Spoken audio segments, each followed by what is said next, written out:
വെള്ളാപ്പള്ളി നടേശൻ എന്ന തികഞ്ഞ വർഗീയവാദി കാന്തപുരത്തിനെതിരെ ആരോപണം ഉന്നയിക്കുന്നു. ചാനലുകളെല്ലാം വലിയ രീതിയിൽ ചർച്ചയാക്കുന്നു. നിമിഷപ്രിയയുടെ കേസിൽ കാന്തപുരം ഇടപെട്ടതോടുകൂടി കേന്ദ്ര സർക്കാരും ഉണർന്നു പ്രവർത്തിക്കുന്നു. കാന്തപുരത്തിന്റെ വാലാടിയായിക്കൊണ്ട് ഗവൺമെന്റുകൾ മാറിക്കഴിഞ്ഞു എന്ന തരത്തിൽ വെള്ളാപ്പള്ളി നടേശന്റെ പ്രതികരണങ്ങൾ വരുന്നു. അമുസ്ലിങ്ങളായ നമ്മൾ സ്ത്രീകളൊക്കെ കൂടുതൽ പ്രസവിക്കണമെന്നും കൂടുതൽ ജനസംഖ്യ ഇവിടെ കൊണ്ടുവരണമെന്നുള്ള രീതിയിലുള്ള വർഗീയപരമായിട്ടുള്ള സ്ത്രീത്വത്തെ അപമാനിക്കുന്ന തരത്തിലുള്ള പ്രതികരണങ്ങൾ വെള്ളാപ്പള്ളി നടേശൻ തുടർച്ചയായിട്ട് നടത്തുന്നു. കേസെടുക്കാതെ പോലീസും അവർക്ക് സപ്പോർട്ട് നൽകുന്നു. പക്ഷേ തന്റെ പ്രതികരണത്തിൽ ഉറച്ചു നിന്നുകൊണ്ട് കാന്തപുരത്തിന്റെ പ്രകോപനപരമായ പ്രതികരണത്തെ പ്രതീക്ഷിച്ചുകൊണ്ട് വെള്ളാപ്പള്ളി നടേശൻ വീണ്ടും തന്റെ വർഗീയത ആവർത്തിക്കുന്നു. പക്ഷേ എവിടെയും ഒന്നും മൈൻഡ് പോലും ചെയ്യാത്ത രീതിയിൽ കാന്തപുരം പാടെ ഈ ഒരു പ്രസ്താവനയെ അവഗണിക്കുന്നു. അല്ലെങ്കിലും വഴിയിലൂടെ പോകുന്നവർക്കെല്ലാം മറുപടി കൊടുക്കുകയാണെങ്കിൽ ആ കാന്തപുരത്തിന്റെ ഒരു സ്റ്റാറ്റസ് തന്നെയാണ് തകർന്നടിയുക എന്നതിൽ യാതൊരു സംശയവുമില്ല. സമുദായം തീരെ വില കൽപ്പിക്കാത്ത, പൊതുസമൂഹം തീരെ വില കൽപ്പിക്കാത്ത ഒരാൾ വല്ലതും വിളിച്ചു പറഞ്ഞാൽ അതിനെല്ലാം മറുപടി കൊടുക്കേണ്ട ആളാണോ സത്യത്തിൽ കാന്തപുരം ഉസ്താദ് എന്ന് പറയുന്നത്?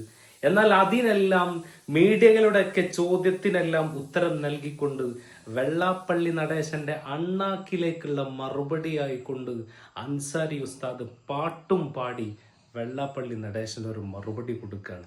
കാണാം നമുക്ക് ഉസ്താദിന്റെ ഒരു മരണമാസ് മറുപടിയെ. ബഹുമാനപ്പെട്ട കാന്തപുര ഉസ്താദിനെ കുറിച്ച് വെള്ളാപ്പള്ളി തോന്നിയാസൊക്കെ പറഞ്ഞിട്ടും കാന്തപുര ഉസ്താദിന്റെ ഒരു പ്രസ്താവനയും കണ്ടില്ലല്ലോ, ഒരു മറുപടിയും കണ്ടില്ലല്ലോ. ആളവിടെ പോയി നോക്കി. ചോര വീഴ്ത്തും ആയുധമല്ല വിപ്ലവത്തിൻ ജയശക്തി, നാട്ടിൽ ഭീതി വിതയ്ക്കാനല്ല നാം ഒരുക്കിയ സമരവഴി.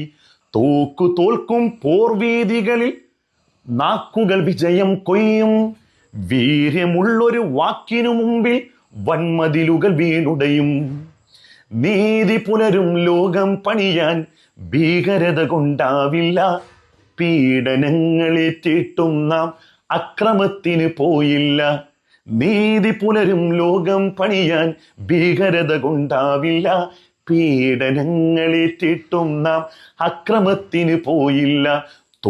തോൽക്കും പോർവീതികളിൽ വാക്കുകൾ വിജയം കൊയ്യും, വീര്യമുള്ളൊരു വാക്കിനു മുമ്പിൽ വൻമതിലുകൾ വീണുടയും. ധീരമായി തിരുത്തി നമ്മൾ നീതികേടിൻ പാഠങ്ങൾ, ഇരകൾക്കായി ഒരുക്കി നമ്മൾ സ്നേഹ സൗഹൃദ വലയങ്ങൾ. ലഹരി വീണ മനസ്സിൽ നമ്മൾ വീണ്ടെടുത്തു വിചാരങ്ങൾ, കൊള്ളലാഭ കൊതിയന്മാർക്കിനി നമ്മൾ പേടി സ്വപ്നങ്ങൾ.